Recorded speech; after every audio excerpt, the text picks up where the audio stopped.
We knew this guy, and he was a janitor down at the recording studio on Melrose. And his name was Mikey. He was 19 years old. And Mikey would sweep up at the studio after recording sessions at the studio right next door to Astro Burger on Melrose. And so Mikey goes, well, look, man, I know you guys, you guys can record for free, man. Come on down to the studio when I'm supposed to be sweeping up, and I'll just let you guys in. We can record all night, but nobody's there. And that sounds great, man. So he goes, just sit in the Astro Burger and order some burgers and stuff, and when I flash the lights twice, that means come on in and you set up your equipment and we'll record. Okay, so we're sitting in an Astro Burger eating fries and hamburgers and everything, getting some more fries. And all of a sudden the lights flash and our roadies pull up in this truck and we load all of our stuff into the studio in the middle of the night. And, Mikey takes his broom and puts it up against the wall, and then he goes back in there and we start recording in the studio for free.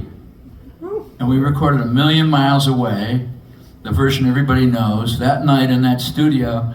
And the B-side of it was I'll Get Lucky. We recorded it all right there in the studio for free. And then until the studio found out about it and sued us, but that's another story. And then, that was years later, but after the record was a hit. So then we had we had a song all finished, and it was all ready to go, and then it was on an acetate, they call it, just like a little record that you can play about 4 or 5 times or 10 times, and it wears out, but you can take it home and listen to it. And so we had that on an acetate, and there was this guy in Joey's building, and his name was Larry, and Larry was a record business guy at the radio station called K-Rock. And they were a brand new thing back then, like starting a new format of rock and roll on the radio. And Larry was a very intimidating figure. He dressed all in black leather pants and black leather jacket and mirrored shades and black hair down to here and like mirrors on the cover of toes of his shoes. I don't know what that was all about. And, but he had them. And he'd always just be walking around like, hey, man. He was a really super cool guy, man. I'm like, Joey, man, that's the dude from the KROQ. Like, Joey, like, if we could get him to listen to the record, if he liked it, we could get it on the radio, man. And I'm like, that would be fantastic, And Joey's like, yeah, man, that makes a lot of sense. I'll talk to him. I go, yeah, let's try to get him down here and we'll play it for him, man, in your apartment. And he's like, yeah, cool. So, a couple days later, Joey's over there and we're over at his place. He goes, I talked to Larry yesterday. We were taking a jacuzzi together up there in the jacuzzi. This is how the music business works, okay? Even in a cheap hotel, cheap apartment building, there was a jacuzzi, and him and Larry were sitting back there, Yeah, man, you gotta come down and hear this record, the hot tub, Oh yeah, sure, man. So he's gonna come down Saturday afternoon and hear the song, So we gotta, Joey's like, man, like we gotta make sure Larry's in a good mood when he comes over here. We gotta get him the stuff he likes, man. Like he drinks Courvoisier, man. He likes, this, some of this, and some of that, and some of this.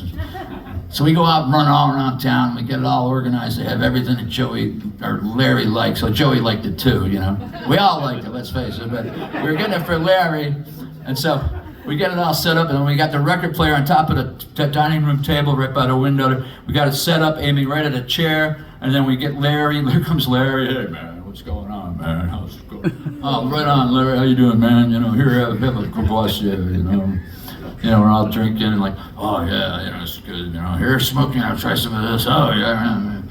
We're all like ripped. Larry, you want to hear the Plimsoll's new song? Yeah, man, sure. I'd love to hear it.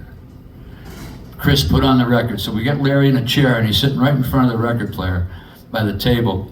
And then we put on A Million Miles Away, and it starts out with his guitar like a groove, like.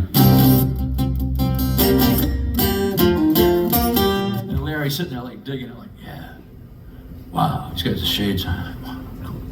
He's like, listen to it, and the groove starts up, and Larry's like really getting into it, man. And the record's building up in intensity, and I'm singing it on the record, and we're all looking at Larry, and like he's like grooving kind of, and he's kind of, it gets to the second verse, and the thing's kind of pulling up, gaining speed, and like this kind of organ part kind of comes in that this guy played, and like the whole thing's building up, and there's harmonies and like electric guitars and the whole thing, and then all of a sudden it busts into the guitar solo, and there's like this really loud guitar solo. Since we weren't on a major label, nobody could tell us not to turn it up too loud on the records. We had it really loud, on the record, and it's just raving, man, the solo's building up, and Larry's like in this chair, like rocking back and forth in a chair, like listening to it. And he's got his feet up on the table, and the record's playing, and it's getting louder and louder, and the guitar solo's at its peak, and then I'm screaming. I come in over the guitar solo, and it goes into the echo machine, and the whole thing's going on, and all of a sudden, Larry, the song's like in the middle, it's just the most exciting part, and Larry just like tips over and goes over backwards in his chair, and he hits his head on the floor, and he's just laying there like this, and the record's still playing. And Larry's just laying there, man, and I'm communicating telepathically with the other guys. Hey, man, do you think he just hit his head? Maybe he's gone into a coma. Yeah, maybe he is. This is pretty bad. Should we stop the record? Yeah, but if we stop the record, it might get the full effect. What if he's okay and it ruins the effect of the song? Yeah, we better leave it on for a few minutes. So we leave it on. We didn't know what to do. And we left it on. And then the song gets done, and then it fades out, and then Larry's just laying there. And he goes, "That's fucking great, man.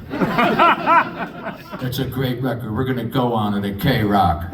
We're gonna go heavy rotation on that." And so that's how the Plimsolls got a hit on the radio.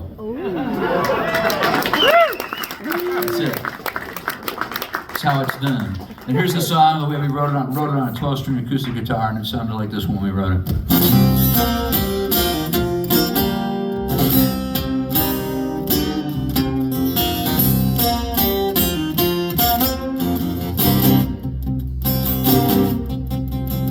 Friday night, I just got back, I had my eyes shut, was dreaming about the past.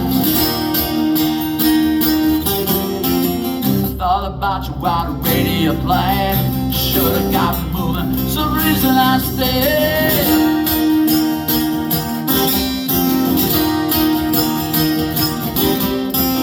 I started drifting to a different place.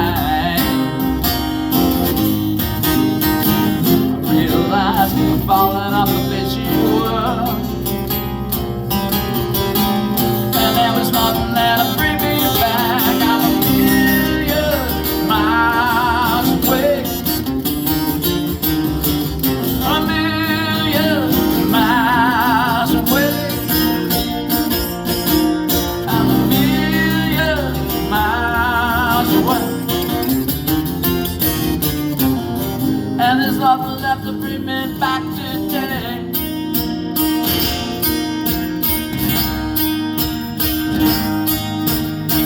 Took